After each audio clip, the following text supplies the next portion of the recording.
Bien, bienvenidos, bienvenidas a un nuevo encuentro en el que vamos a continuar pensando juntos y juntas sobre las intervenciones psicopedagógicas en instituciones educativas. Bien, la clase anterior estuvimos pensando cómo fue el pasaje que se dio entre un modelo que abordaba las dificultades que podían llegar a tener los sujetos frente a los aprendizajes desde una perspectiva médica que buscaba patologizar e identificar qué era aquello que la persona no podía realizar, a un modelo social que entiende que las dificultades están dadas por aquellas barreras que se presentan en el entorno y que se van a estar dando según la relación que el sujeto pueda tener con este ambiente y según pueda o no satisfacer sus necesidades. Este modelo social nos desafía a pensar en la educación inclusiva, una educación que entienda a la diversidad como algo positivo, como una fortaleza.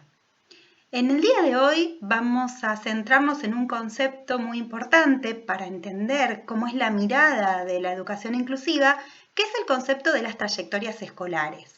Vamos a estar hablando de lo que es una trayectoria educativa y vamos a diferenciar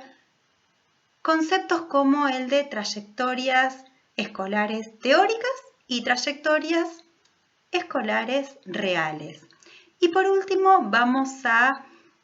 abordar un intento de respuesta a cómo llevar adelante una educación desde una mirada inclusiva, que es el que aporta el diseño universal para los aprendizajes. Bien, comenzamos entonces pensando un poquito sobre a qué nos referimos cuando hablamos de trayectoria educativa. Es un concepto sobre el cual hay muchísimo material teórico, hay muchísimo desarrollo y diferentes investigaciones que van a hablarnos de a qué nos referimos cuando hablamos de una trayectoria escolar. Nosotros en la cátedra tomamos algunos aportes de Flavia Terici y para iniciarnos en estos conceptos vamos a pensar un poquito qué quiere decir trayectoria, que es un término que la educación toma de otros ámbitos, del ámbito de las ciencias sociales, y también es un ámbito, es propio del ámbito de la física, ¿no? Una trayectoria nos habla del curso que a lo largo del tiempo sigue el comportamiento o el ser de una persona, de un grupo social o una institución, ¿sí? Una trayectoria va a ser que algo parta de un lugar y llegue a otro espacio. Cuando hablamos de trayectoria educativa, nos referimos al recorrido realizado en relación a los aprendizajes tanto dentro como fuera de la escuela, porque sabemos que el sujeto aprende no solamente dentro de la escuela, sino que también en la cotidianidad y en otros espacios no escolares, los sujetos aprendemos, ¿sí? Bien, cuando nos referimos al ámbito escolar propiamente dicho, vamos a hablar de trayectorias escolares. Las trayectorias escolares es el recorrido que realiza una persona en relación al ámbito escolar, a su paso por el sistema educativo. Y el concepto de trayectoria escolar lo que va a hacer es plantear una diferencia con lo que antes hablábamos que correspondía a desempeño. Si antes decíamos que un alumno se desempeñó de tal o cual manera, entonces mirábamos si el desempeño de ese sujeto era un desempeño favorable, desfavorable, si alcanzaba los objetivos, si no los alcanzaba. Pero cuando pasamos a hablar de trayectoria, lo que nos permite este concepto es abordarlo desde distintos niveles de análisis. Hay 3 niveles de análisis que van a confluir cuando yo trabajo sobre las trayectorias escolares. El nivel estructural, que es un nivel que va a hacer referencia a aquellas condiciones estructurales que exceden lo escolar de la vida del sujeto y sobre las que en general no podemos intervenir, como pueden llegar a ser el nivel socioeducativo de la familia, de nuestros alumnos y alumnas, cuáles son las condiciones ambientales, ¿sí?, que van a influir en la trayectoria escolar, pero que no van a ser determinantes, porque yo el análisis lo voy a hacer en conjunto, teniendo en cuenta este ámbito estructural, pero no solamente tomándolo, sino también entendiendo que va a haber que tener en cuenta un nivel subjetivo, que es el que corresponde a aquellas situaciones propias del sujeto, a aquello que tiene que ver con las posibilidades y las dificultades, con los modos de aprendizaje, con los temores que tiene una persona, ¿sí?, lo que corresponde con el ámbito individual de este estudiante que está haciendo su trayecto por el sistema educativo. Y por último, donde más vamos a hacer hincapié, teniendo en cuenta estos dos otros pilares, sí, que también son importantes en lo que tiene que ver con cómo se dan las trayectorias escolares de los sujetos, es el nivel institucional. Que el nivel institucional hace referencia a aquellas cuestiones propias de la institución educativa, a cuáles son las barreras que hay dentro de la institución educativa que están imposibilitando que un sujeto tenga una trayectoria que pueda considerarse ser satisfactoria, o bien que están promoviendo, ¿no?, esto. Entender al ámbito institucional implica poder ver cuáles son aquellos apoyos que dentro de la institución se pueden dar para este sujeto que tiene estas particularidades propias y que está habitando con ciertas condiciones estructurales que pueden ser más o menos favorecedoras de nuevos aprendizajes, ¿sí? Bien, dentro de las trayectorias escolares vamos a encontrar dos conceptos que nos van a permitir profundizar sobre cómo tenemos que empezar a tener nuestra mirada cuando vayamos a definir las intervenciones psicopedagógicas que querramos hacer. Tenemos al concepto de trayectorias teóricas. A ver, las trayectorias teóricas hacen referencia a aquello que espera el sistema educativo que suceda, a un deber ser, a lo normal. La trayectoria escolar teórica implica creer que los alumnos van a ingresar, por ejemplo, hoy en día la obligatoriedad es a partir de los 4 años, así que van a ingresar a los 4 años al sistema, que van a avanzar gradualmente año a año, porque estamos en un sistema educativo que es gradual, así que van a pasar de año, digamos, que van a asistir regularmente a la escuela, que van a transitar por los diversos niveles, van a pasar del nivel inicial al nivel primario y del nivel primario al nivel secundario y posiblemente, digamos que hasta ahí vamos a tomar lo que es hasta donde tenemos el sistema educativo obligatorio en la actualidad, y también que en cada año y en cada momento el sujeto va a estar alcanzando determinados aprendizajes. Este tipo de trayectorias teóricas, que serían el deber ser del sistema educativo, son aquellas sobre las cuales se emite el saber pedagógico. Es aquello sobre lo cual esperamos que suceda y corremos el riesgo cuando nos posicionamos desde considerar a estas trayectorias escolares desde un lugar de la teoría, desde un lugar de lo ideal, de ocultar lo que realmente sucede muchas veces, que es lo que podemos visualizar a través del concepto de trayectorias escolares reales. Las trayectorias escolares reales son aquellas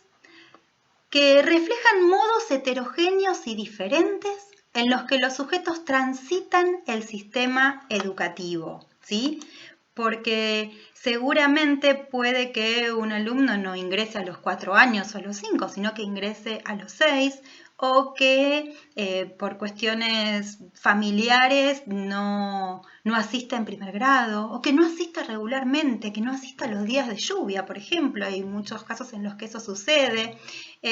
o que repita un año. Son situaciones que hacen a la trayectoria real de los sujetos dentro del sistema educativo. cuando nosotros nos enfrentamos a las trayectorias educativas reales, nos enfrentamos a diferentes riesgos que tenemos que tener en cuenta. Bien, estos riesgos pueden ser invisibilizar estas trayectorias, trabajar siempre para trayectorias que sean ideales, que sean teóricas y no ver que algo está sucediendo en la realidad y que está haciendo que las trayectorias sean diversas. Puede darse el caso de que haya una relación de baja intensidad con la escuela, ¿sí? De que pase esto, que un año un alumno no vaya o no vaya por determinado tiempo y luego vuelva. ¿Qué pasa con aquellas alumnas que quedan embarazadas y que tienen que dejar por un tiempo la escuela para poder tener a sus hijos y después retomar en el sistema educativo? ¿Cómo es esa vuelta, ese regreso? También puede darse grandes números de ausentismo, la sobredad. Tenemos que tener en cuenta que hoy en día se considera que un sujeto tiene sobredad en nuestro sistema educativo cuando ya está desfasado en un año. Y lo que tenemos que pensar ahí es que lo que la escuela suele ofrecer desde estas trayectorias escolares teóricas es que al no haber alcanzado los contenidos que se suponía que debía alcanzar este estudiante en un año, se lo hace repetir, entonces se entendería que volviendo a hacer lo mismo de la misma manera, el estudiante aprendería. ¿Pasa eso en la realidad? ¿Está bien pensar de esta manera? Son preguntas que nos tenemos que hacer al abordar estos conceptos de las trayectorias escolares reales. También otro de los riesgos que podemos tener es esto de los bajos logros de aprendizaje. Tenemos que pensar que nosotros estamos en un sistema educativo que valora muchísimo lo que tiene que ver la conducta, la disciplina.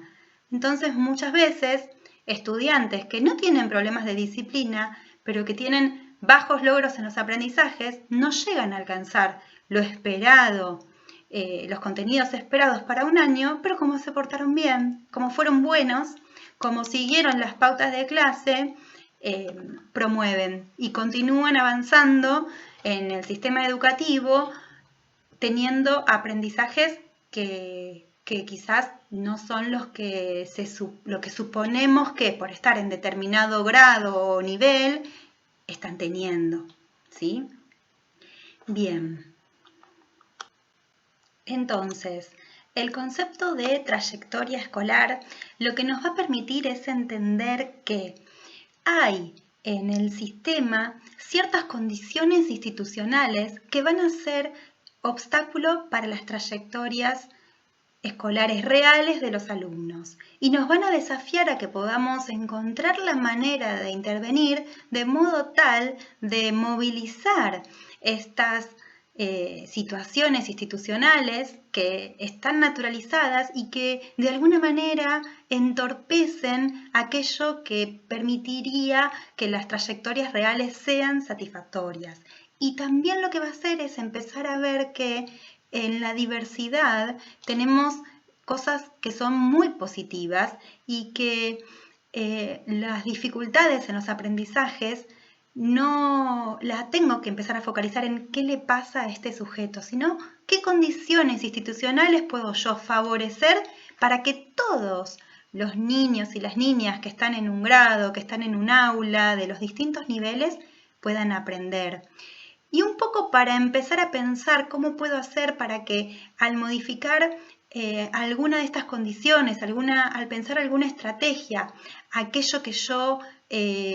intervengo, desde el lugar en el que intervengo, va a ayudar no solo a uno, sino a todos y a todas, es que vamos a presentar lo que tiene que ver con la concepción del diseño universal de los aprendizajes. Estas ideas, digamos, fueron tomadas desde la arquitectura, ¿sí? En los años 80 se hicieron diferentes avances en lo que tiene que ver a modelos arquitectónicos, a partir de los cuales se empezaron a pensar los espacios desde un lugar que pueda proporcionar apoyos para que todas las personas que van a transitar sean sujetos con discapacidad o no, puedan aprovecharlos. Por ejemplo, si yo estoy construyendo con una rampa, esto me va a servir para una persona que esté en silla de ruedas y también me va a servir para una persona que tenga un cochecito o para alguien que está trasladando una valija con rueditas, ¿sí? Digamos que de esta manera yo acondiciono los espacios para que todos y todas puedan aprovecharlos y puedan sacarle lo máximo, ¿no? Para que puedan sentirse cómodos y cómodas. Esto fue traído a lo que tiene que ver al ámbito educativo en los Estados Unidos a través de investigaciones que se hicieron en un equipo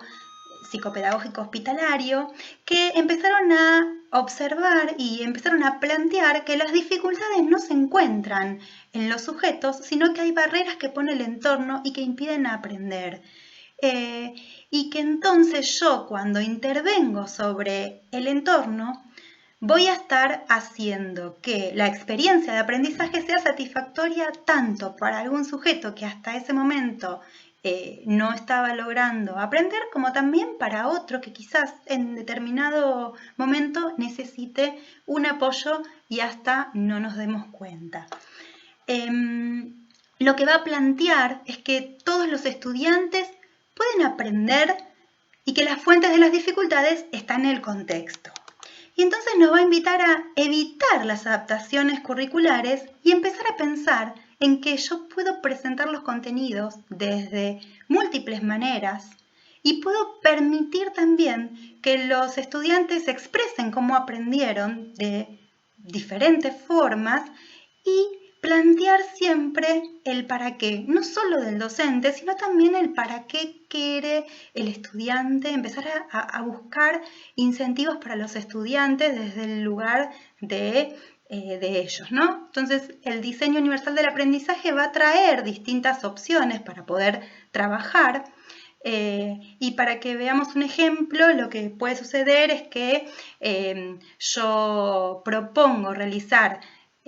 una evaluación y les propongo a los estudiantes que elijan el modo en que quieren demostrar que alcanzaron esos aprendizajes. Quizás algunos eligen hacerlo desde lo escrito, otros con un gráfico, otros desde la oralidad, ¿sí? A grandes rasgos esto es lo que viene a plantear el diseño universal del aprendizaje y hay distintas críticas que se dan. ¿Por qué? Porque, ¿a qué nos referimos cuando hablamos de diseño? Podemos hablar siempre de todo un universal y sobre todo porque hace referencia a los aprendizajes, cuando nosotros sabemos que en realidad lo que yo tengo que poder manejar es la enseñanza. Que yo enseñe algo no quiere decir que los estudiantes aprenden. Entonces lo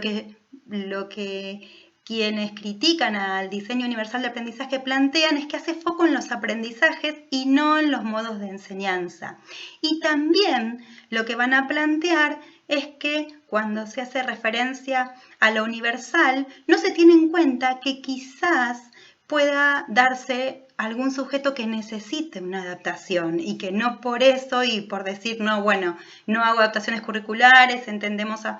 tratamos de que lo que es para uno es para todos, no le estoy dando la oportunidad a determinado sujeto de ayudarlo como en realidad lo necesita, ¿sí? Bien, un poco lo que viene a plantearnos y lo que nosotros vemos como aporte de este diseño universal de los aprendizajes es que implica pensar de otra manera, tomar la inclusión como una forma de ser y una forma de pensar. Y para esto vamos a retomar lo que aparece en uno de los casos que van a leer en la bibliografía, que son los dichos de un director de una escuela de reconversión de educación secundaria de Capital, que dice lo siguiente: aún contando con las condiciones materiales requeridas para ser una escuela inclusiva, se corre el riesgo de transformarse en excluyente en tanto ello depende la cultura escolar que se conforme colectivamente. Esto quiere decir que más allá de las condiciones institucionales hay que trabajar sobre la cultura escolar, sobre aquello que piensan los sujetos, sobre aquello que está instituido para poder movilizarlo, y es ahí a donde deben apuntar nuestras intervenciones como psicopedagogos y psicopedagogas en las instituciones educativas. Hasta la próxima.